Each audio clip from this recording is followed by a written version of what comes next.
രാജ്യാന്തര തലത്തിൽ സ്വകാര്യ കമ്പനികളുടെ തട്ടിപ്പുകൾ ചർച്ച ചെയ്യുന്ന കാലത്താണ് ഒരു സർക്കാർ കമ്പനി തന്നെ സംശയത്തിന്റെ നിഴലിലായിരിക്കുന്നത്. തട്ടിപ്പിലൂടെ 1600 കോടി രൂപയുടെ പൊതുസ്വത്താണ് നഷ്ടപ്പെട്ടത്. National asset reconstruction company limited യഥാർത്ഥ വില നിർണ്ണയം നടത്താതെ വായ്പ ഒത്തുതീർപ്പാക്കി.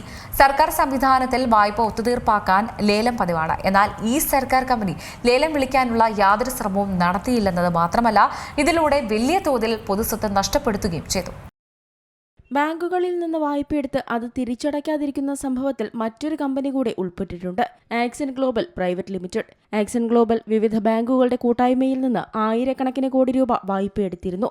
ആക്സിൻ ഗ്ലോബലിന് ആ വായ്പ തിരിച്ചടയ്ക്കാൻ സാധിക്കാതെ വരികയും പിന്നീടത് NPA, അതായത് കിട്ടാക്കടമായി മാറുകയും ചെയ്തു. കൃത്യസമയത്ത് വായ്പ തിരിച്ചടയ്ക്കാത്തതിനെ തുടർന്ന് കേസ് ഇൻസോൾവൻസി കോടതിയായ നാഷണൽ കമ്പനി ലോ ട്രിബ്യൂണലിൽ എത്തി. പിന്നീട് ഇതിനെതിരെ ആക്സിൻ ഗ്ലോബൽ അപ്പീൽ നൽകിയെങ്കിലും വായ്പ തിരിച്ചടയ്ക്കാത്തത് ഗുരുതരമായ വീഴ്ചയായി അപ്പലേറ്റ് ട്രിബ്യൂണൽ കണക്കാക്കി. തുടർന്ന് കേസ് സുപ്രീം കോടതിയിലെത്തിയെങ്കിലും NCLATയുടെ ഉത്തരവിൽ ഇടപെടാൻ രാജ്യത്തെ പരമോന്നത കോടതി വിസമ്മതിച്ചു. കോടതിയും അപ്പലേറ്റ് ട്രിബ്യൂണലും കടന്ന് ബാങ്കുകളുടെ ഈ വായ്പ പിന്നീട് സർക്കാർ ഉടമസ്ഥതയിലുള്ള അസറ്റ് റീകൺസ്ട്രക്ഷൻ കമ്പനിയായ നാഷണൽ അസറ്റ് റീകൺസ്ട്രക്ഷൻ കമ്പനി ലിമിറ്റഡിന് കൈമാറി. കിട്ടാക്കടങ്ങൾ തിരിച്ചുപിടിക്കുന്നതിനുള്ള ഒരു സർക്കാർ സംവിധാനമാണ് NARCL.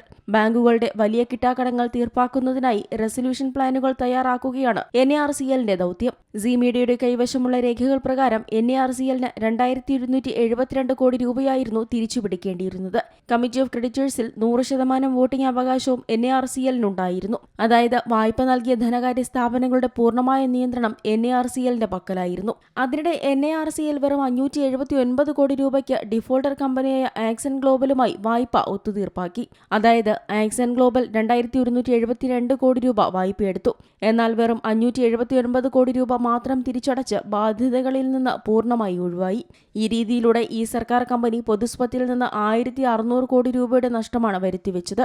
പൊതുസ്വത്ത് നഷ്ടപ്പെടുത്തുന്നതിനായി NARCL നിയമങ്ങൾ കാറ്റിൽ പറത്തിയോ എന്ന ചോദ്യങ്ങളാണ് ഇപ്പോൾ ഉയരുന്നത്. ലോൺ ഒത്തുതീർപ്പാക്കുന്നതിനായി NARCL ഒരു തരത്തിലുള്ള വില നിർണ്ണയവും നടത്തിയില്ലെന്ന സംശയവും ഉയരുന്നുണ്ട്.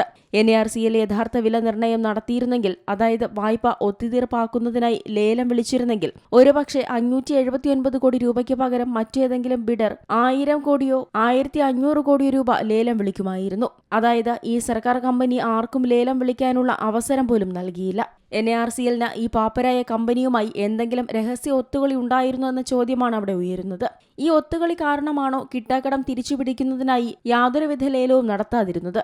സി മീഡിയ നടത്തിയ അന്വേഷണത്തിൽ വ്യക്തമായത് ആക്സിൻ ഗ്ലോബലിന് സോണിപത്തിലെ ഒരു പ്രധാന മേഖലയിൽ ഏകദേശം 30 ഏക്കർ ഭൂമിയുണ്ടെന്നാണ്. കൂടാതെ ഏകദേശം 300 കോടി രൂപയുടെ ഇൻഷുറൻസ് ക്ലെയിമും ഇവർക്ക് ലഭിക്കാനുണ്ടായിരുന്നു. ഈ കാരണത്താൽ തന്നെ ലേലത്തുക വീണ്ടും ഉയർത്തുകയും ലേലം 579 കോടി രൂപയേക്കാൾ വളരെ ഉയർന്ന തുകയിൽ അവസാനിക്കുകയും ചെയ്യുമായിരുന്നു. എന്നാൽ ലോൺ ഒത്തുതീർപ്പാക്കുന്ന സമയത്ത് NARCL ഈ വിവരങ്ങൾ പരിശോധിക്കാൻ പോലും തയ്യാറായില്ല. സ്വകാര്യ അസറ്റ് റീകൺസ്ട്രക്ഷൻ കമ്പനികൾ വായ്പ ഒത്തുതീർപ്പാക്കുന്നതിൽ ക്രമക്കേട് നടത്തുന്നുവെന്നായിരുന്നു ഇതുവരെയുള്ള ആരോപണങ്ങൾ. അതുകൊണ്ടാണ് ഏകദേശം 3 വർഷം മുൻപ് സർക്കാർ ഉടമസ്ഥതയിലുള്ള NARCL രൂപീകരിച്ചത്. എന്നാൽ ഇത്തവണ NARCL തന്നെയാണ് സംശയത്തിന്റെ നിഴലിലുള്ളത്. NARCLന്റെ ഈ ലോൺ ഒത്തുതീർപ്പുമായി ബന്ധപ്പെട്ട മറ്റൊരു വെളിപ്പെടുത്തൽ കൂടെ സി മീഡിയ ഉടൻ പുറത്തുവിടും.